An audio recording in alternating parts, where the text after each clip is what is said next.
All right, now we're going to turn to questions, and quite frankly, the number of questions sent in after my discussion of the question whether Christians could attend, that is righteously, a same-sex marriage. Quite frankly, there were so many questions that came in on that, it requires a completely separate set of questions here on the desk before me. And some of them are really interesting. We can't get to all of them. But, some of these questions just underline the fact that you need to come back to some issues from time to time to say, I meant this, not that. And, this raises a good point. Let's consider that. So Suzanne wrote in, and she said, I was struck by your words that Christians cannot be a witness to a marriage that does not adhere to biblical standards. What about non-believers who marry in a non-religious ceremony? Well, I'm simply going to say again, that's marriage. If you're saying that's marriage, you're witnesses to what you say is marriage. And it's also important to recognize the Bible never says that two unbelievers shouldn't marry one another. It says that Christians should not be unequally yoked with an unbeliever. Now, that raises a host of questions, and this is why we need the wisdom of the local church. Should you attend a wedding, which you believe in any sense is not right? Well, if you're going to celebrate the wedding, obviously, I don't think you should be there unless you're going to celebrate it. And that means should rightly celebrate it. But, Suzanne, you really raise another issue. And so let me just make this really, really clear. The reason why what's called same-sex marriage or a same-sex wedding is different than, say, another irregular wedding that might have to do with someone that we believe they're not right for each other, or there's some reason this person should not marry this person, but it's a man and a woman. The reason there's a categorical difference is because there's a long history of Christianity and Christian moral thinking and understanding that there's a difference between something that is not right and then something that's non-existent. Those are two different things. So when it comes to the claim that a man can be married to a man or a woman can be married to a woman, that's not just an irregular marriage. We don't think it is a marriage at all. So that's a categorically different thing. That's a thing that doesn't actually exist as compared to something that is lacking or in some way fractured. Something can exist that's fractured or lacking. So that's why we say to someone who might have gotten married ill-advisedly, we don't tell them you're not really married. We have to deal with the aftermath of getting married in an ill-advised or frankly wrongful manner. But if it's a man or a woman, we don't say you're not actually married. When it comes to a man and a woman, that's actually what we are saying.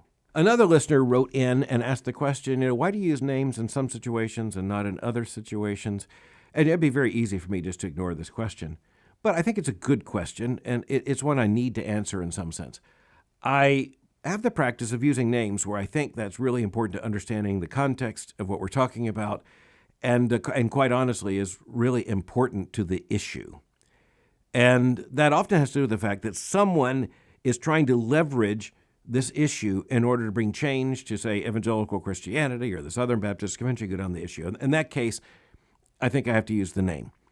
And I'm not reluctant to use the name, but I also am more likely to use the name where this is something that's a long-established pattern. I know exactly what this means. I know exactly where this person stands. When I mention someone like the former Episcopal Bishop John Shelby Spong, I think we do know what we're talking about. And so that's why I use the name. Yet there are other situations in which I do not. Now, there is an ethical dimension to this I just want to acknowledge, and I may have this right or I may have this wrong.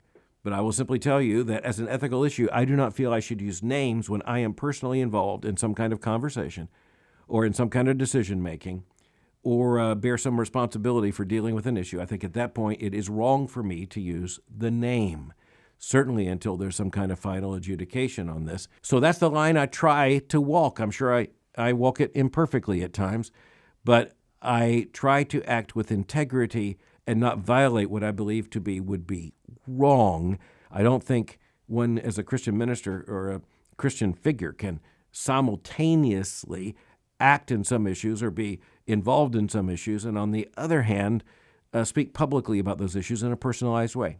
I did not believe that this is an issue that I could not address. I could just choose not to address, but I tried to address it in a way that wasn't personalized in this case. But next I want to take a question from a listener in Germany, and I greatly appreciate this question. I appreciate this couple listening. And it comes down again to a hard question, or at least a difficult issue related to a same-sex wedding. So you have a husband and a wife, And speaking of the wife, the husband said she argued, quote, not visiting such a ceremony would also require to refuse going to other services like Catholic funerals where false claims about salvation and eternal life were being made by the priest, end quote. So are they the same thing or not? So with all due respect, I don't think they are the same thing. And I want to go back to something I said earlier.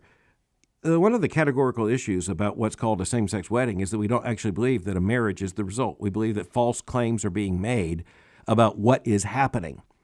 And that's categorically different, I think, than, say, going to a Roman Catholic funeral, which you're going to out of respect. And for one thing, frankly, I know you know this already, you're not there at a funeral to celebrate, what's taking place. You're there out of grief and respect and commemoration to respect the formal grief about a person who's leaving. Now, so in other words, I don't think anyone attending a Roman Catholic funeral is just assumed to be enthusiastic about everything that takes place there. And frankly, for an evangelical Protestant, it can be awkward.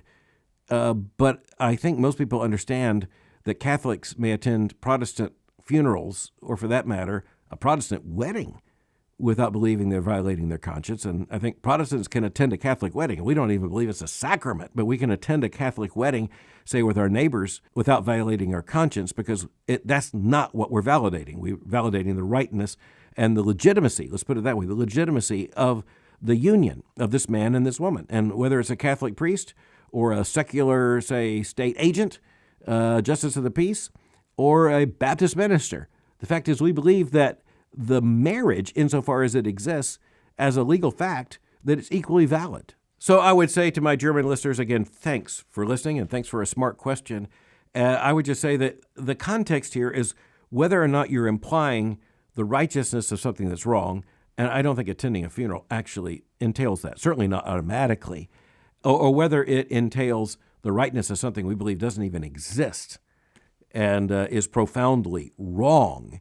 And that's the case, I believe, with a same-sex ceremony, frankly, of any kind. But then, as is so often the case, one good question leads to another. So someone else wrote in about attending a Roman Catholic funeral. And this one just adds one more dimension, and this is another smart, important dimension. Quote, is it okay to attend a Roman Catholic funeral without compromising truth, even if you don't participate in the Mass? End quote.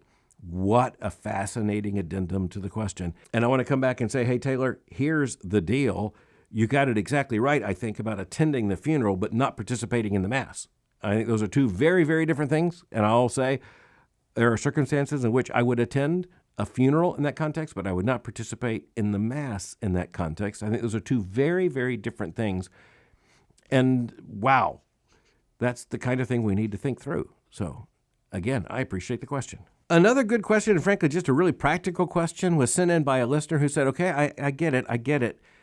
There's a reason why it would not be right for a Christian to attend a same-sex ceremony. But what about other, say, celebrations undertaken by LGBTQ people or even a same-sex couple, such as a birthday?